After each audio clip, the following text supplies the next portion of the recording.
eselon 1 dan eselon 2, kami rutin setiap hari Senin, ini Senin saya yang kedua, untuk kita laksanakan Rapim.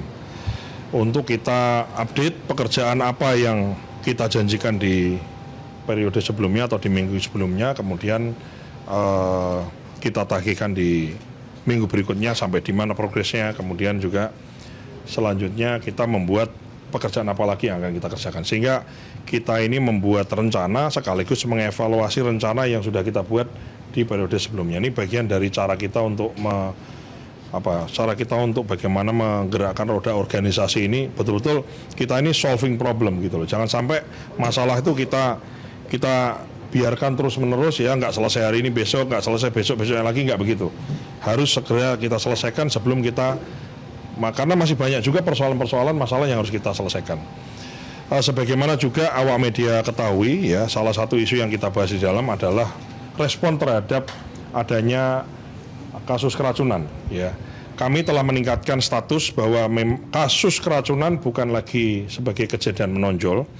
Sesuai dengan rapat tadi kami putuskan bahwa keracunan itu menjadi namanya kejadian fatal. Ya, ini menyangkut nyawa seseorang, menyangkut kondisi kesehatan seseorang yang dimana dia adalah anak dari suatu ayah dan ibu, anggota keluarga dari suatu keluarga, yang dimana kesehatan, kondisi keamanan dan nyawanya ini menjadi sangat penting. Ya, sekali lagi kasus ya yang namanya keracunan, kemarin saya baru pulang dari Semarang, ini kita harapkan menjadi kasus yang pertama dan yang terakhir semenjak saya jadi kepala badan yang baru ini.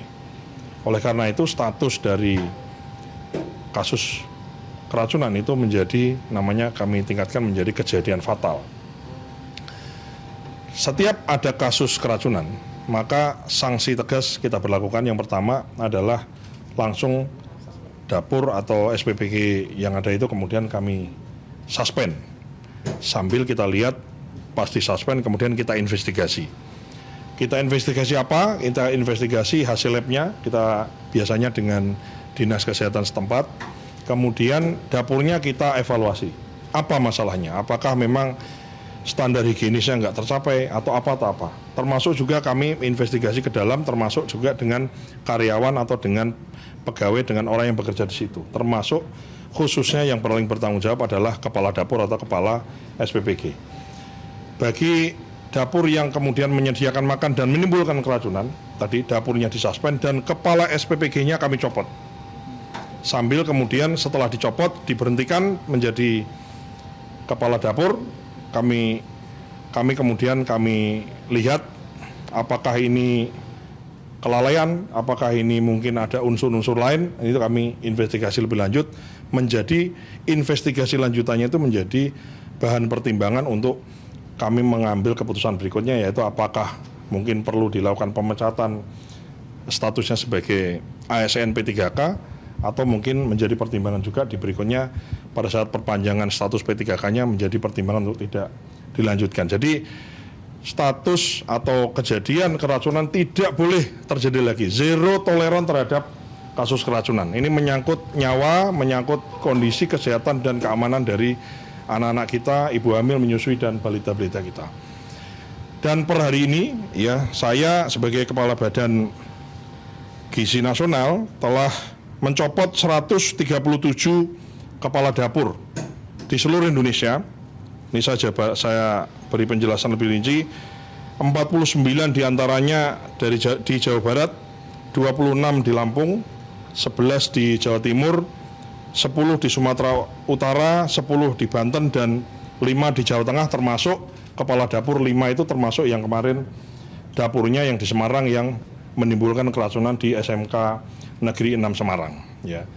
Jadi ini tindakan disiplin ini diberhentikan indisipliner, ada kasus keracunan terdahulu juga, kemudian juga ada yang phishing. Ya, phishing itu uangnya harus dia berwenang untuk mencarikan uang, tapi kemudian mengaku kena scam, ya, kemudian uangnya hilang dan seterusnya. Ini kami berhentikan dan dapurnya kami suspend. Kira-kira itu mungkin yang ingin kami sampaikan. Yang jelas kami zero toleran terhadap keracunan, zero toleran terhadap tindakan korupsi, hengki-pengki, ngantit uang dan lain-lain itu kita zero toleran. Dan kami telah menyiapkan suatu sistem mekanisme di mana ya trust is good tapi control is better. Ya, jadi kami tidak bisa kemudian mempercayakan sepenuhnya kepada seseorang, tapi bagaimana seseorang yang bekerja itu kemudian bisa dikontrol dengan sistem. Kapan nyacah kol, kapan dimasak berapa lama, itu kami lagi siapkan.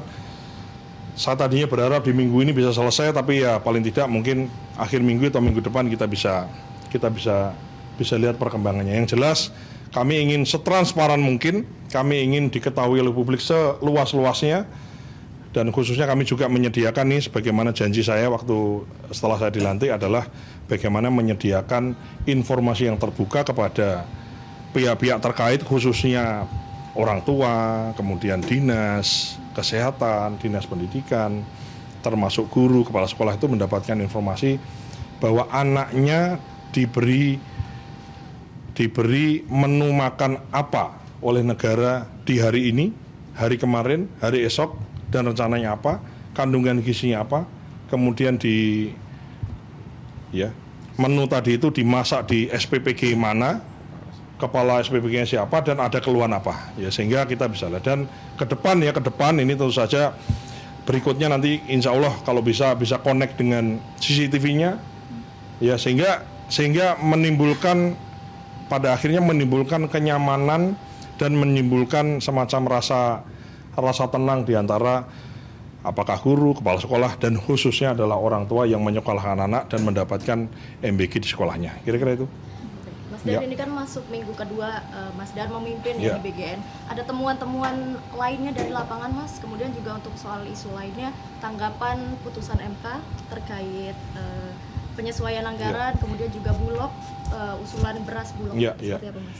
Jadi kalau temuannya ya banyak ya, jadi banyak yang harus kita benahi memang, misalnya dari sisi tata kelolanya, ya kan, kemudian bagaimana mitra sama yayasan itu juga ternyata ada beberapa yang beda gitu ya, kemudian karena beda, kemudian yayasan itu merasa punya jasa karena ngasih titik kepada mitra, kemudian dia minta sebagian untungnya ada juga dibagi ke mereka, sehingga kemudian terjadi ada penurunan kualitas dan lain-lain. Ini kami temukan di beberapa kasus, dan kami tentu saja ingin juga membuka portal ya, semacam portal pengaduan. Insya Allah nih kalau bisa 1-2 hari ini bisa jalan portal pengaduan bagi mitra, sehingga mitra itu bisa cerita misalnya apakah ada perlakuan tidak adil, atau ada konflik dengan yayasan kah, atau konflik dengan kepala dapurnya kah, dan lain-lain. Kita bisa dapat inputan. Kemudian juga dari sisi SPPG, kepala dapur itu adalah pemimpin di dapur itu. Jadi baik, buruk, bagus, prima dan tidaknya itu tergantung ke leadership dari SPPG. Tadi kan sanksinya kan tegas. Sanksi itu kan menimbulkan kewajiban bagi mereka. Seorang kepala SPPG maka diwajibkan untuk dapurnya itu tidak boleh zero toleran terhadap keracunan. Maka mereka juga kita buatkan portal khusus, pengaduan khusus, di mana misalnya bisa jadi kan tidak higienis itu bukan karena kelalaian seorang kepala SPPG, bisa jadi misalnya dapurnya tidak standar. Kalau dapurnya tidak standar, maka kepala SPPG juga kami berikan hak untuk misalnya merasa dia kerja di dapur yang tidak standar, kemudian dia bisa mengajukan kepada mitra tambahan-tambahan fasilitas yang memang harus diadakan demi higienis misalnya. Dan kalau itu tidak diindahkan, maka kepala SPPG itu kami perbolehkan untuk kemudian mengajukan perpindahan dari dapur tempat dia bekerja, karena kalau diteruskan maka akan berisiko akan adanya keracunan yang akan berisiko terhadap karier dia, kan gitu ya. Jadi kami intinya bukan kok kita sok galak nekan, tapi bagaimana juga setiap penekanan atau setiap ketegasan kita itu kemudian diindahkan oleh semua pihak, mau mitra, mau kepala SPPG, mau yayasan, mau termasuk internal di BGN. Tapi juga kami menyediakan saluran-saluran di mana kita bisa mengatur-atur ya, mengarrange formasi yang baik, sehingga ke depan itu bukan kok kemudian jauh-jauh ke depan, tapi dalam waktu yang sesingkat-singkatnya kita bisa memberikan pelayanan yang prima dalam kaitannya menyediakan makanan yang bergizi dan aman dan zero toleran terhadap kecelakaan seperti keracunan ini penting untuk nggak boleh lagi ada gitu kira-kira. Nah, menanggapi yang MK kemarin saya sudah jawab, sebetulnya kami ini adalah lembaga operasional, ya tentu saja kami akan melaksanakan apapun kebijakan dari pemerintah. Cuman kalau boleh saya tambahkan, sebetulnya kalau kita lihat kalau kita kaji lebih dalam putusan MK itu kan menegaskan bahwa MK itu memperkuat bahwa program makan bergizi gratis ini adalah konstitusional. Hanya memang penempatan anggarannya saja yang mungkin menjadi perhatian. Dan itu saya kira akan disikapi oleh pemerintah, tapi yang perlu digarisbawahi adalah keputusan MK ini menegaskan bahwa program makan bergizi gratis ini adalah program konstitusional dan ditegaskan dalam keputusan MK tersebut. Mas dari Garuda TV terkait SPPG yang disuspend insiden ketahanan pangan kemarin ini kan masih dalam proses investigasi. Jika kalau misalkan ada temuan tindak pidana, apakah akan segera dilaporkan ke pihak berwajib atau ke yang Saya kira ya gimana ya, kita kan bekerja ini apalagi misalnya ada unsur kesengajaan kah atau dan lain-lain, tentu saja pasti akan kita proses ke sana. Bukan kok saya ini mau nakut-nakuti kemudian mempidanakan orang, bukan ya. Yang jelas ya kita cek kelalaiannya seperti apa gitu. Tapi kalau misalnya ada apakah sabotase, kita kan nggak tahu ya. Bukan kok saya ini mau menuduh siapapun, tapi kalau memang di dalam pemeriksaannya ada indikasi ke sana, tentu saja ya kita demi pelayanan yang prima, ya mohon maaf ya.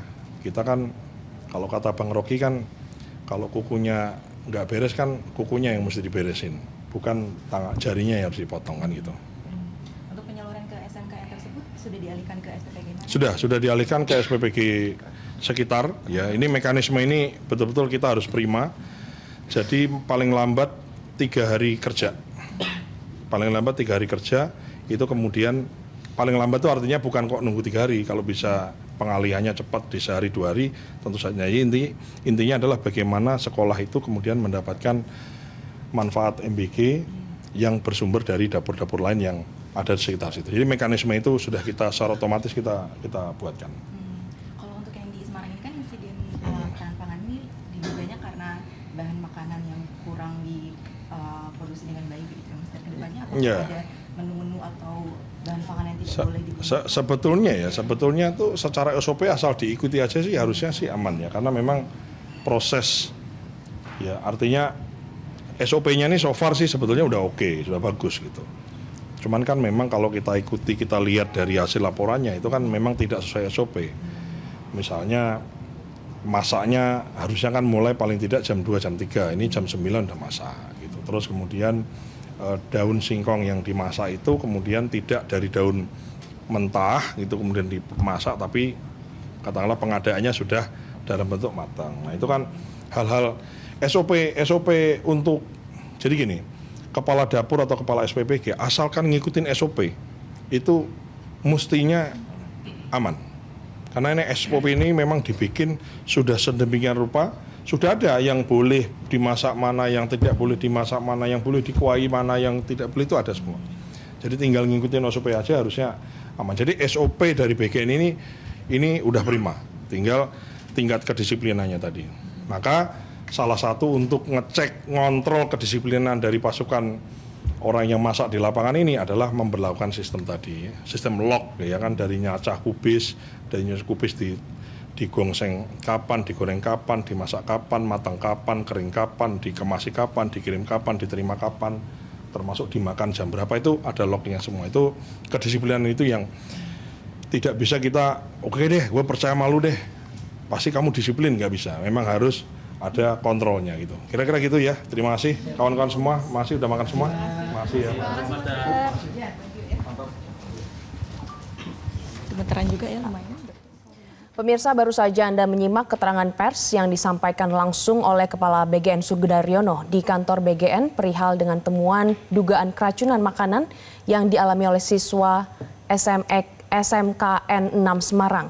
Dari hasil investigasi awal menunjukkan adanya pelanggaran batas waktu pengolahan makanan. Selain itu juga ada beberapa hal yang disampaikan oleh Sudaryono terkait dengan hasil dari rapat yang diselenggarakan setiap hari Senin. Di antaranya adalah respon terhadap kasus keracunan, di mana BGN telah memutuskan isu keracunan ini sebagai masalah tingkat kejadian fatal. Kemudian BGN juga akan memberikan sanksi tegas dan memberikan suspend kepada pihak yang melakukan pelanggaran tersebut dan selanjutnya akan melakukan investigasi lab dengan mengevaluasi dapur untuk menilik kebersihan dan juga para petugas SPPG. Pencopotan dan juga pemberhentian ini dilakukan kepada sejumlah kepala SPPG dan kedepannya akan dilihat apakah ada unsur kelalaian atau tidak.